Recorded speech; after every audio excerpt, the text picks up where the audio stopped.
brilliant flocks of birds, sleek jaguars, and playful otters are the attention getters in one of the world's largest tropical wetlands. But herds of peccaries are its eco-engineers. They're not the most beautiful residents, yet if it wasn't for them, the punch bowl would be empty at this Pantanal party.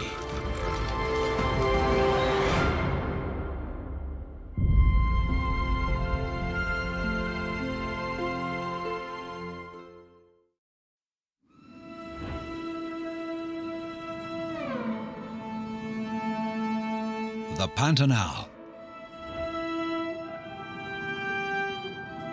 One of the most diverse tropical wetlands on planet Earth.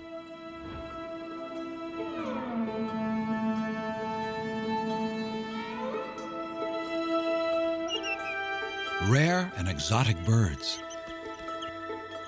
Extraordinary-looking mammals.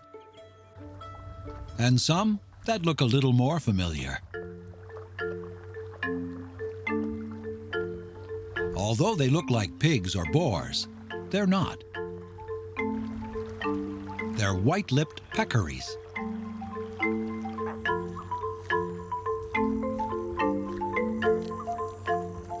The stripes of white hair underneath their chin give them their distinctive appearance and name.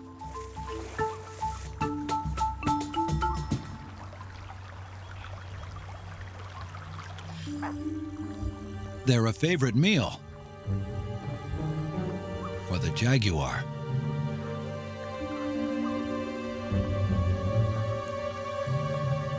Like the jaguar, they prefer areas with next to zero human footprint.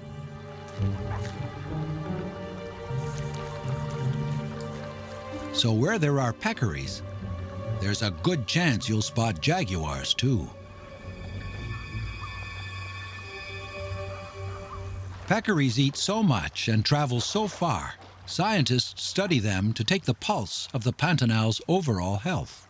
White-lipped peccaries have all these multiple ecological roles. They're ecosystem engineers. They require a huge area, so they make the perfect indicator to define areas of preservation for all wildlife. The Pantanal wetlands sprawl over about 55,000 square miles, more than 10 times the size of the Florida Everglades. From a bird's eye view, it looks like one giant swamp. But researchers have discovered a diverse and complex mosaic of habitats. Alexine Karoglian has been studying Brazil's peccaries for over 20 years, with her team and the support of the Wildlife Conservation Society. She's tracking a very large herd in the heart of the Pantanal. They're on the trail of a peccary named Trina. She's one of 3 females they've outfitted with a GPS collar. It emits a radio signal that leads Alexine to the herd.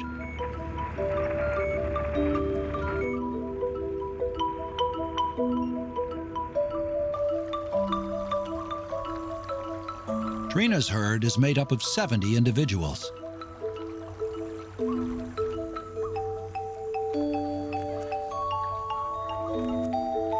At times, herds will merge, creating a super herd of 300 animals.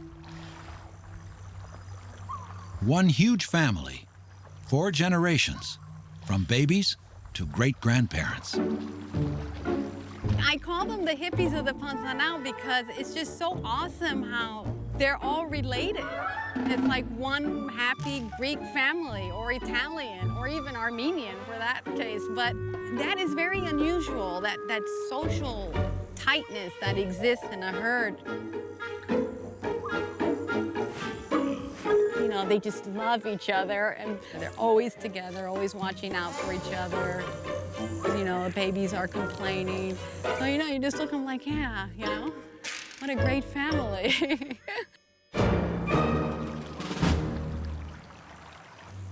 White-lipped peccaries will eat just about anything that's a veggie. But what they really, really like are fruits and nuts.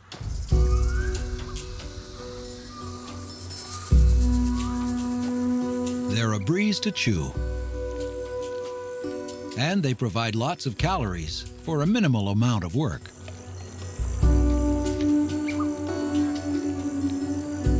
The peccaries have hit the jackpot at this pit stop. The palm trees are loaded with clusters of fruits. Many have fallen to the ground and are easy pickings. The peccaries suck on the pulp and spit out the seeds.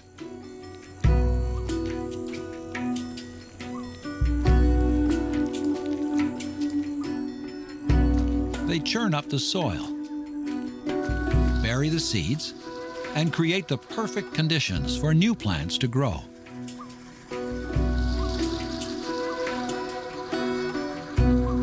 And as they move from one feeding spot to the next, they spread the seeds throughout the ecosystem.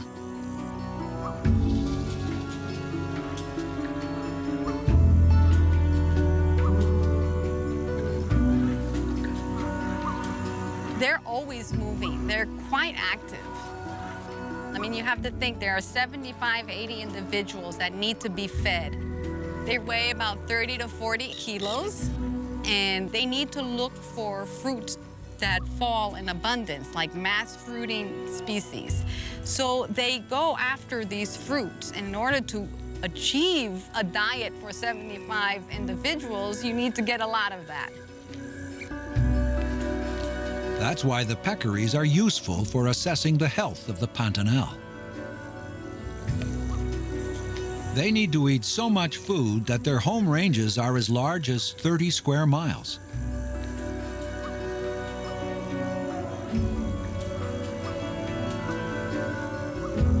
The slightest change to their habitat will cause them to modify their behavior and their foraging routes. We can see how they change and how they'll leave the area and move to more pristine areas where the habitat quality is better. So that's why they are such important indicators. As it's changing, they keep redefining and looking for pristine habitat. Trina's herd is on the move. And Alexine is on their trail.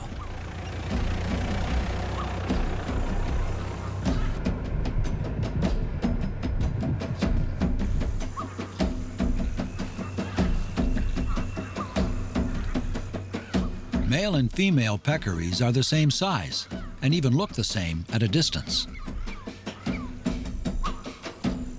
This lack of sexual dimorphism is very unusual for ungulates. But with little competition between male peccaries, there's no evolutionary pressure to grow bigger and stronger. You know, a lot of people will say, oh, the males are the ones that lead the groups, or the males will mate with all the females, but that doesn't exist. So that's why I say they're hippies. White-lipped peccaries are promiscuous in their mating system, so, you know, there'll be several males and several females mating. They kind of go off in the corner, not too discreetly. They're quite, you know, open about it. And so it's just like, you know, living in a hippie colony without drugs. Both male and female are on equal footing.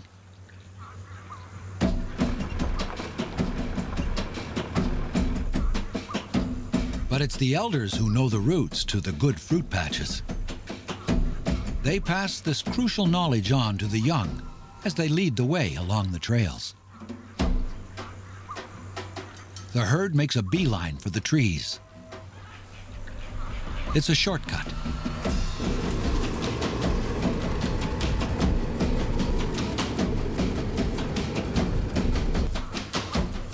It doesn't take long for the herd to disappear.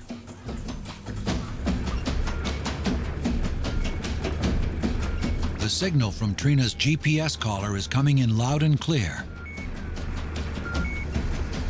so it shouldn't be a problem to track the herd. But in the Pantanal wilderness, there's always the unexpected.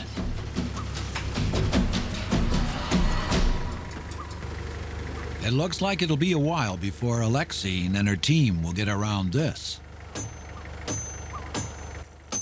And they'll be playing catch-up once they do.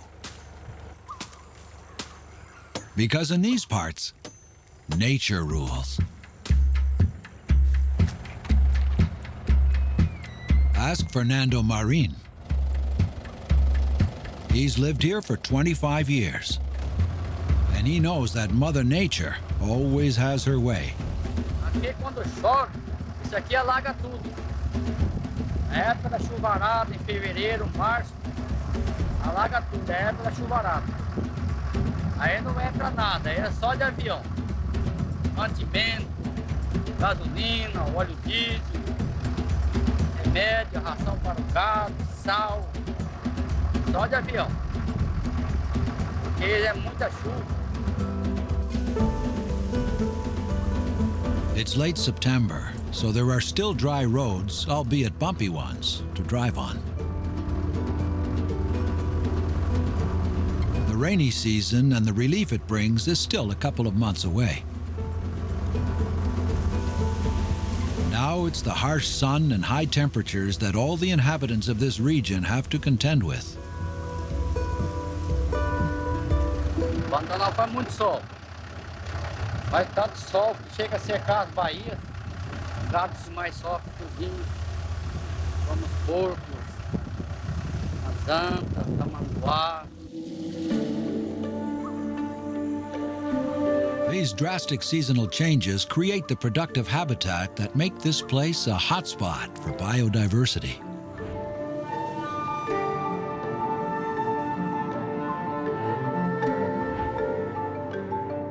This area, known as the Necolandia region, is nestled in the heart of the wetlands. It's so remote that the wildlife hardly knows any threats. And it's largely untouched by humans.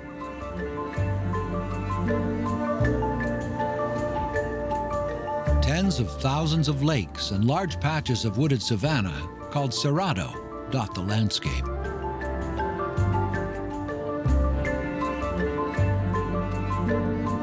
While ranches and farms have staked a claim to much of the Pantanal, their impact is still limited.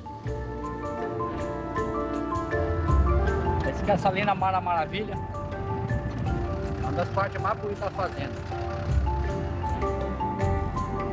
Saltwater lakes are found only in this part of the Pantanal. Their presence is still a mystery. They have a very high sodium carbonate content, and to the local wildlife, the minerals are like candy. Tá cheio de pegada de animais aqui. Como tem pegadas ali também na borda. São muitos animais. Esse daqui são os porcos que faz esses buracos enormes aqui. This is a pregnant feral pig, not a peccary.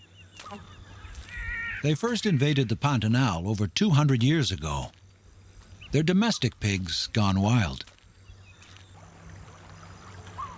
The extreme conditions of these unique lakes also attract native species. Throughout the year, blooms of blue-green algae called cyanobacteria support millions of aquatic insects.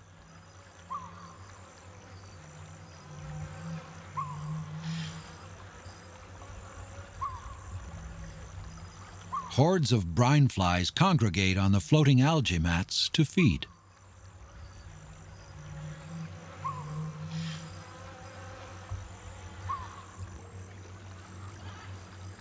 Esses são algas que quando o vento está ventando muito, o vento balança e vai fazendo esse tipo de algas, porque a água contém sal. E ela tem um tipo de um limbo, um tosse que gruda na mão da gente. Ó, a cor da água é a cor desse negócio.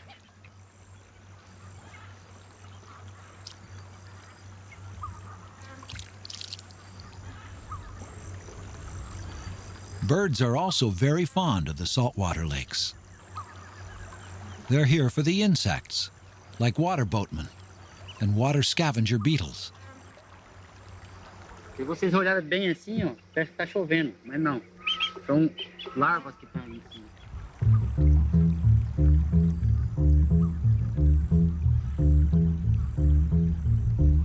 Black-necked stilts carefully pick their way through the green slime.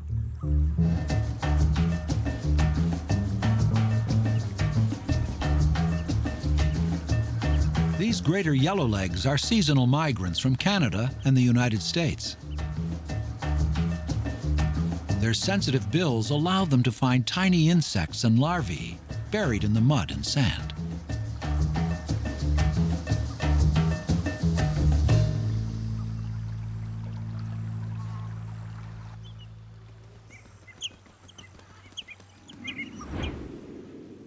Saltwater lakes are still a bit of an enigma. In this area, a saltwater lake can be found just a few hundred yards from a freshwater lake.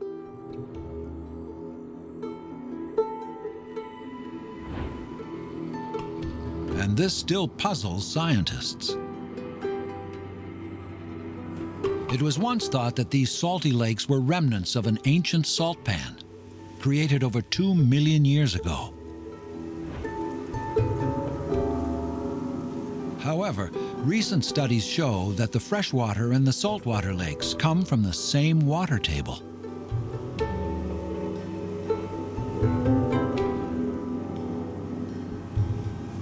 How does one body of water turn salty and alkaline, while another lake, just a few yards away, remains fresh?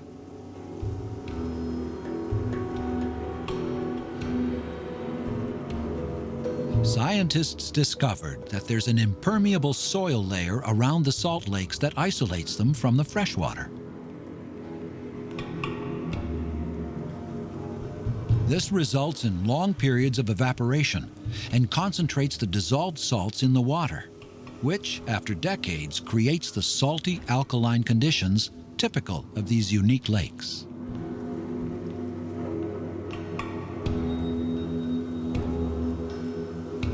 Why some lakes have an impermeable soil layer and others don't is still a mystery.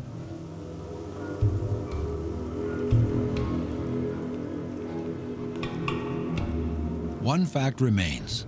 The richness of the algae they provide is a big draw for the local wildlife and migratory wading birds.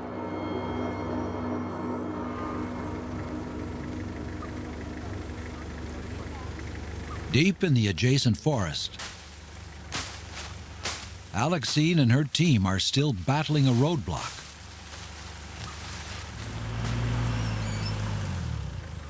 There's no way through it.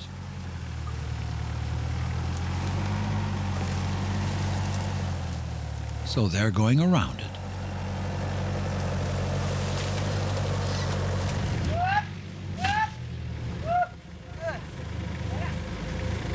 It takes some muscle.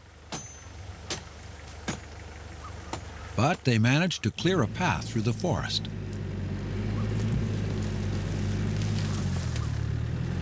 After a few tries and some tight maneuvers, they're back on the road, chasing Trina and the rest of the white-lipped peccary herd.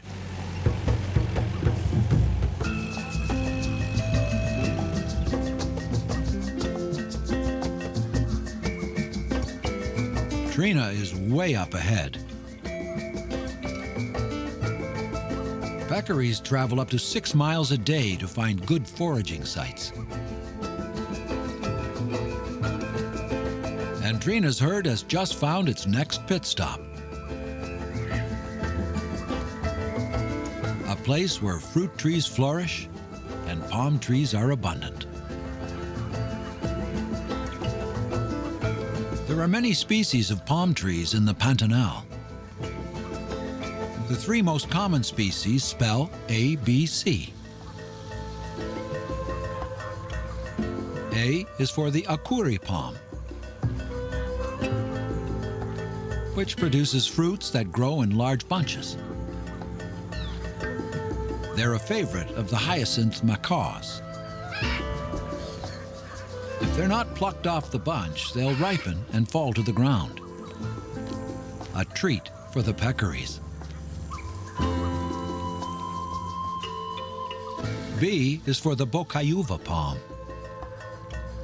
They grow up to 50 feet tall and also produce fruit in clusters. The ripe fruits that land on the forest floor have a brittle shell that contains an edible kernel underneath a thick layer of soft pulp. It's another peccary delicacy, which humans also use to make flour and sweets.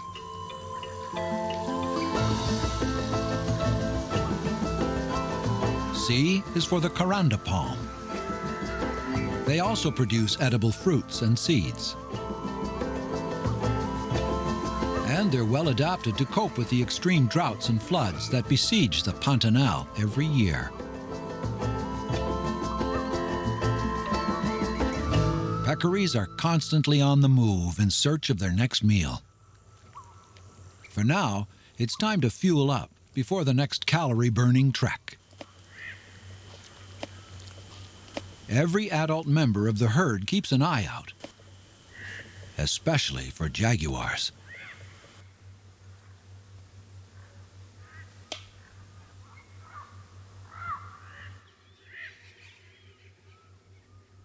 This crab-eating fox is not a threat to the peccaries. But they'll raise the bristles along their backs to increase their apparent size whenever they sense danger.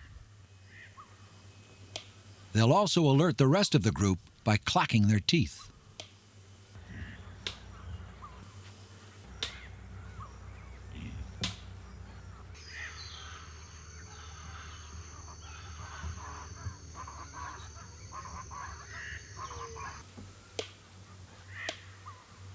Peccaries don't see very well, so they rely on their hearing and sense of smell to detect predators.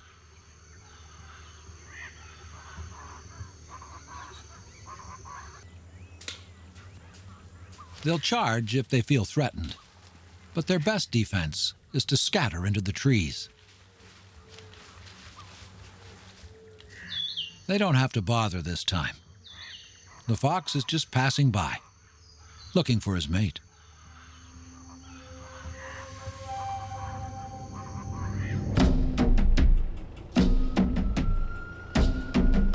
Alexine and her team lost precious time finding a way past the fallen tree blocking the road.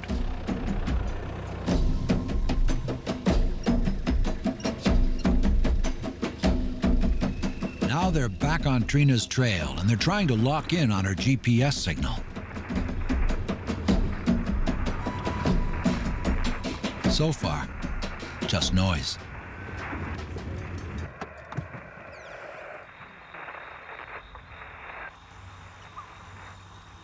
They try their luck with a more powerful handheld directional antenna.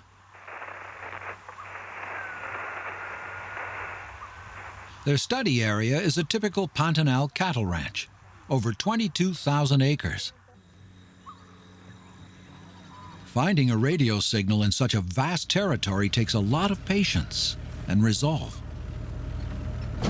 Over the years, Alexine discovered that the herds are not well defined. Right now, I am tracking 3 subherds. Each one of those subherds contains about 75 individuals. But we know from animals that are chipped and recaptures and from our genetic work that there is fusion and fission between these subherds. And basically what we're talking about is a herd of, let's say, 300 individuals dividing up into subherds, and they are all related. Trina travels with one of the subherds.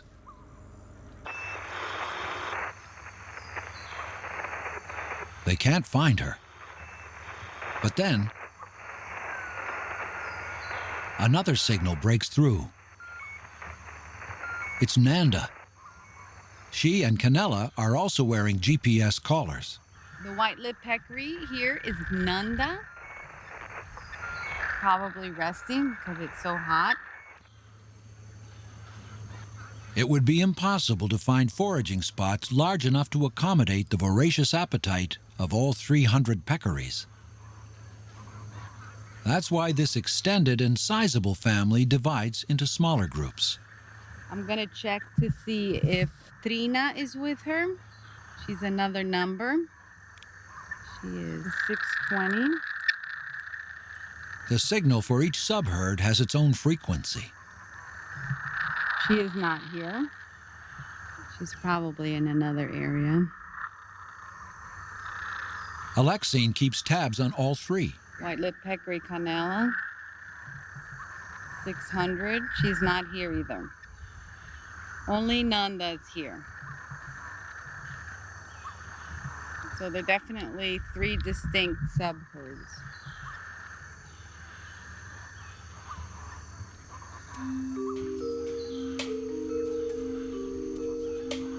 Nanda and her group have taken shelter from the harsh midday sun.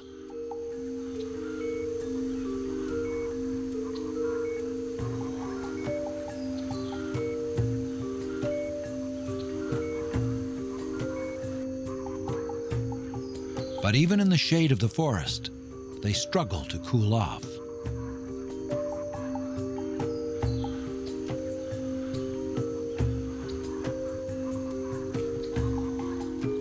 While she rests, Nanda covers her belly with sand. It's an old habit. That's how peccaries clean themselves. The impact of the soaring temperatures and severe drought is evident along the banks of the main river that flows through the area.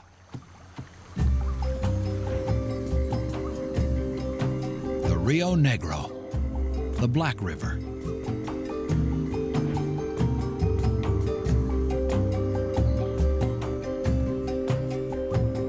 It flows southwards, carrying with it a thick soup of sediments and nutrients that replenish the soil.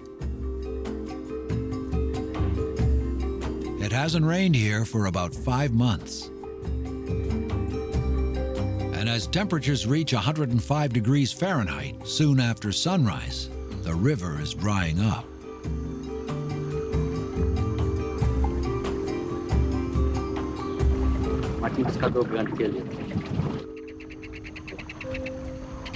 There are 5 species of kingfishers in the Pantanal. The ringed kingfisher is the largest and most abundant. Olha lá o Martim Pescador. O Martim Pescador verde. Tá comendo peixe. The green kingfisher is harder to spot. But with water levels so low, even the shy ones come out of the shade to hunt for fish. It's a little past noon. And apart from Fernando and his boat, there's little activity on the river. Existe também no rio um morcego que dorme na barranca do rio. Ele tem um número 8 nas costas, assim, dele, branco. Ele é marrom. E a lista, o número 8 é de branco. Bonito, cara. Like most animals, the long-nosed bats are resting. The bats are a lot busier during the night, feeding on mosquitoes and midges. E nesse ano agora, estamos vendo muita onça pintada. Jaguars are extremely elusive cats. Fernando has seen so many this year because the region has been hit with a record-breaking heat wave. All the animals are forced out of hiding if they want to find water, including the bigger guys. Esse aqui é a batida da anta. Passou agora aqui, tá bem fresquinho. Esse aqui são os dedos da anta. Este, Isso. Embaixo.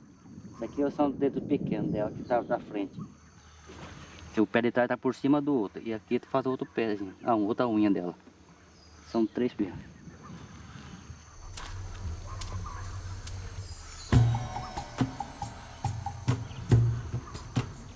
Tapirs are one of the larger mammals of the Pantanal. Muito bonito mesmo. Tapirs can be 3 feet tall and can weigh 800 pounds.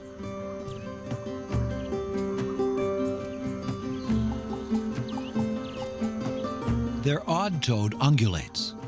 They support their weight on 3 toes. Unlike peccaries, which are even-toed ungulates and support their weight on 2 toes.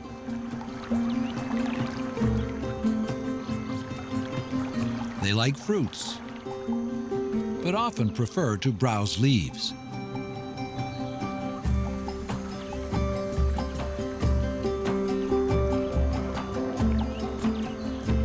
They eat a lot and digest their food slowly over several days.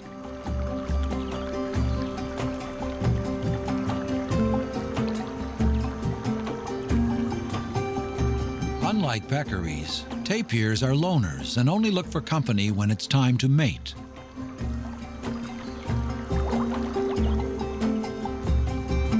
The river provides welcome relief from the heat of the day.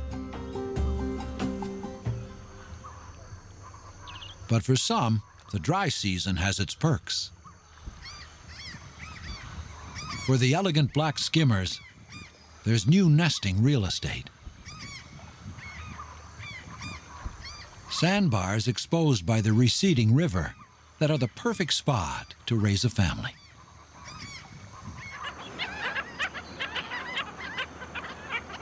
They like to nest in the open, close to the water. They also like company, and they're loud.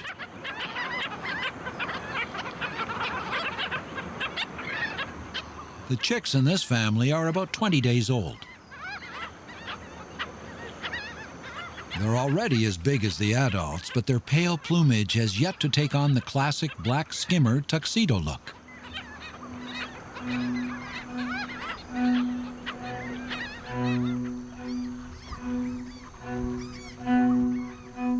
The sandbars attract other residents, like the large-billed terns. They count on each other to protect the nesting colony.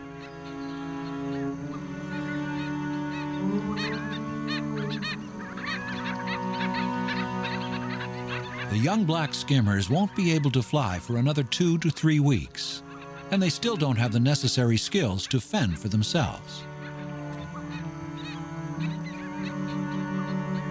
Like your typical teenagers, they're always hungry and are always begging for more food.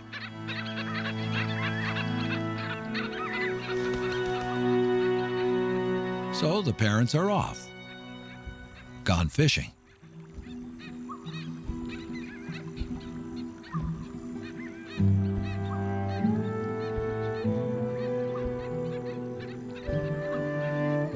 For the black skimmers, a fishing expedition looks like a graceful choreography.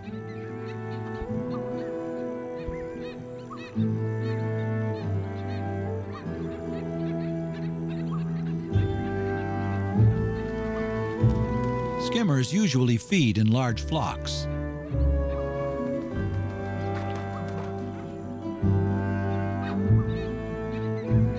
When the winds are low and the water is calm,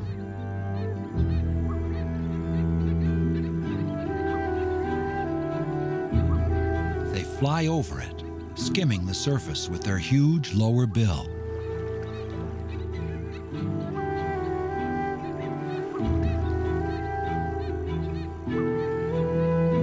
When it feels a prey, a small fish, insect, or a crustacean, the skimmer bows its head down and closes its bill.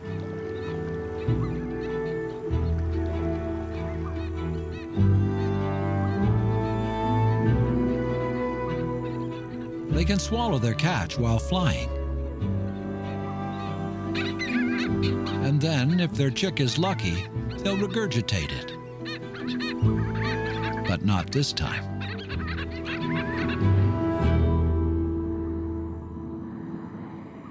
A few miles away, Alexine and her team are still trying to find Trina.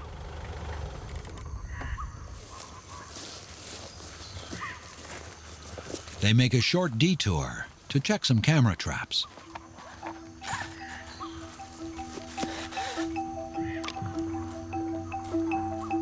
We put a camera trap under this tree that we call the monkey ear tree.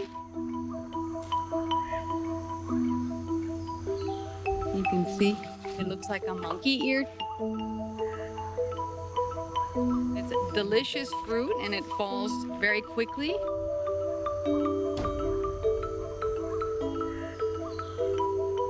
And all wildlife enjoys eating it, and white-lipped peccaries do as well.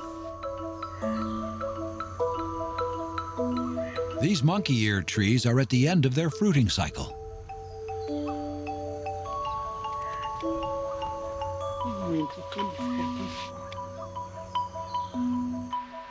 It's a bonanza for the peccaries, and they take full advantage of it. Queixada.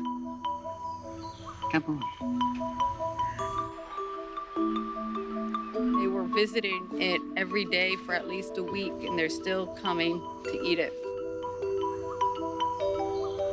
All three groups could come to this spot and eat it because there's that overlap between the sub-herds. So this can be 3-4 different groups coming here.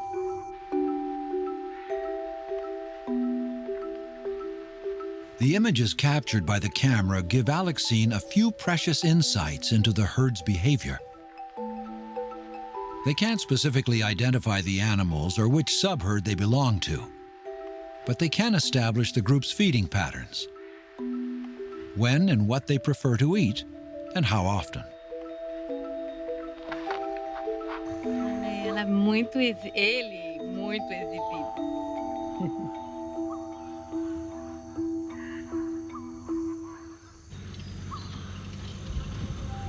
Time to get back on the road.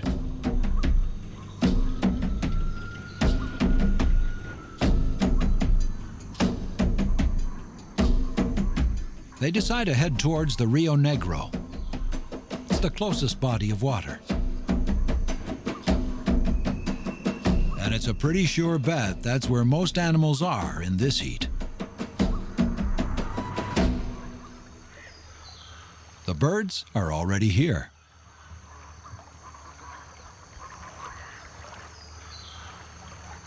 Roseate spoonbills swing their strange-looking spoon-shaped beaks through the muddy water, looking for shrimps and other crustaceans, aquatic insects, frogs, and tadpoles.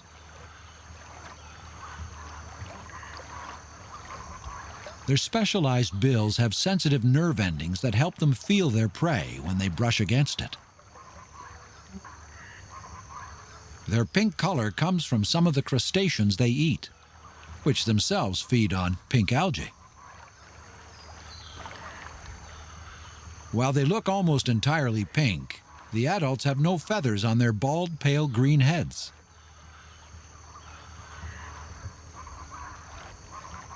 In the breeding season, their heads will turn a buffed gold.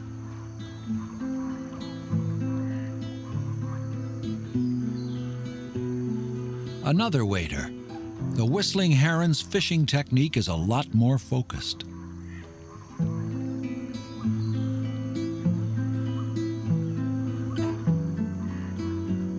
He's a slow but cunning predator.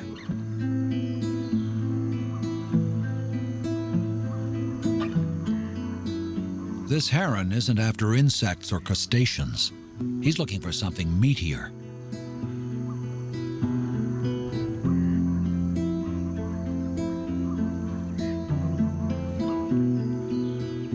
He can stay immobile or walk slowly for long periods.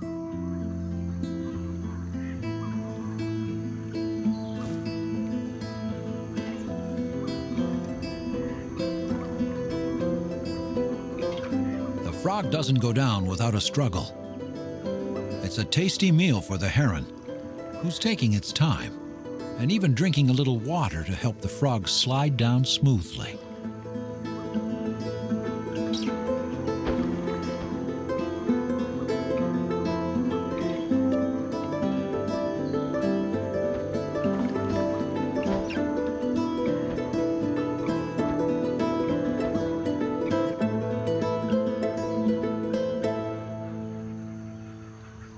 A little further up the river, a family of capybaras is grazing on aquatic plants and grasses.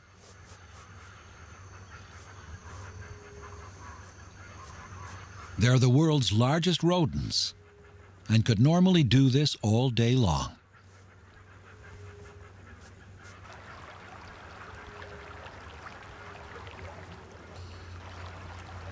Now it's just too darn hot. Best to stay still and cool off.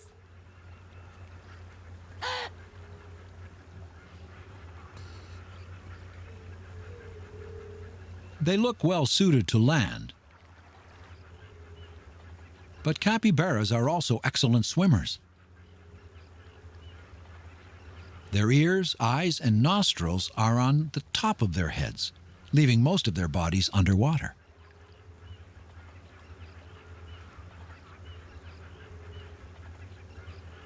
These rodents live in groups of up to 30 animals and are highly social.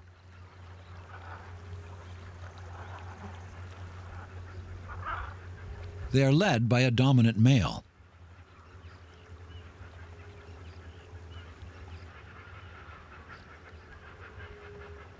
On the other side of the river, there's one group that doesn't seem capable of standing still. A family of giant otters.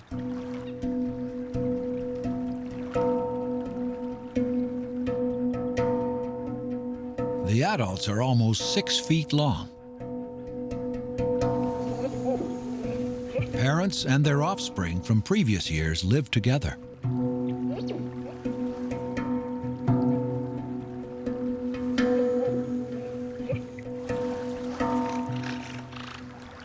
Something seems to have caught the giant otter's attention. They bob their heads in and out of the water, spy hopping to take a peek. It's a lone caiman entering giant otter territory.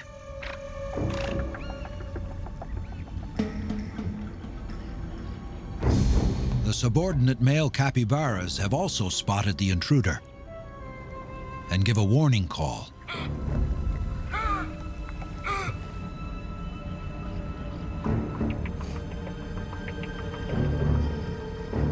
The females don't like the look of the situation either and gather the youngsters together to make a quiet exit.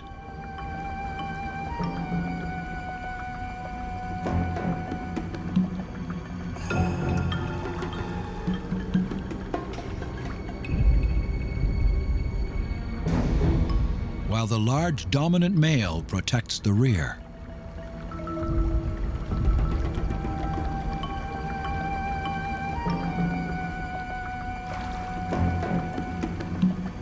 The caiman has spotted a large fish.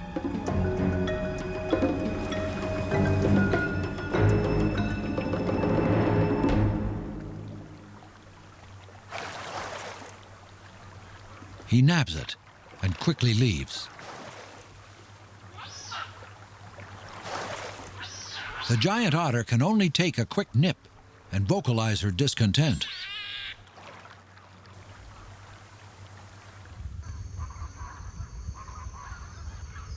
The caiman hangs on to its catch and then makes its way into the brush to hide from other caimans and eat in peace.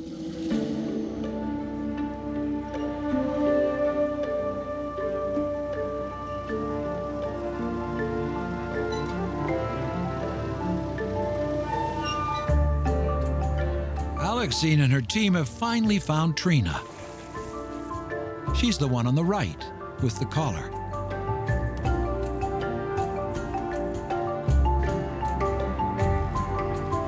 Trina's group is using a large lake to cool off and forage. As the dry season peaks and fruits become scarce, these lakes and the aquatic plants they offer ensure the peccary's survival year-round.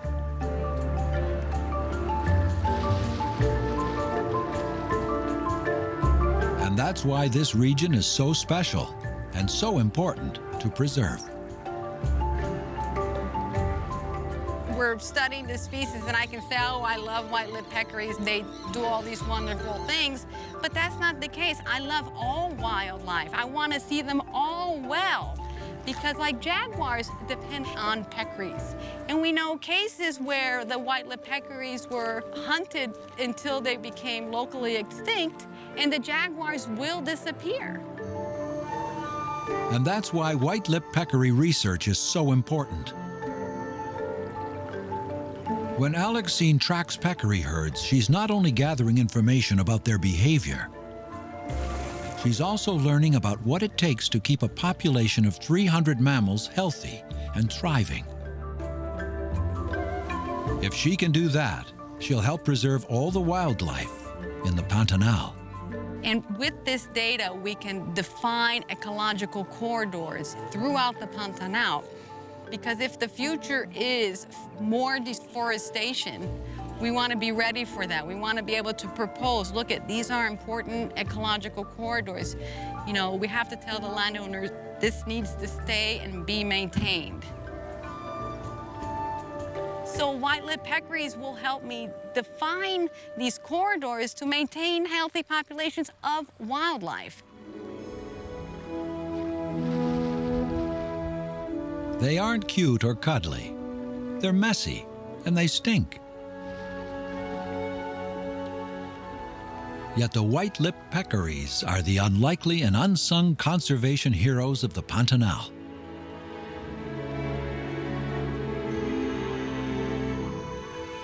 And as long as they roam, the more glamorous animals of this amazing region will too.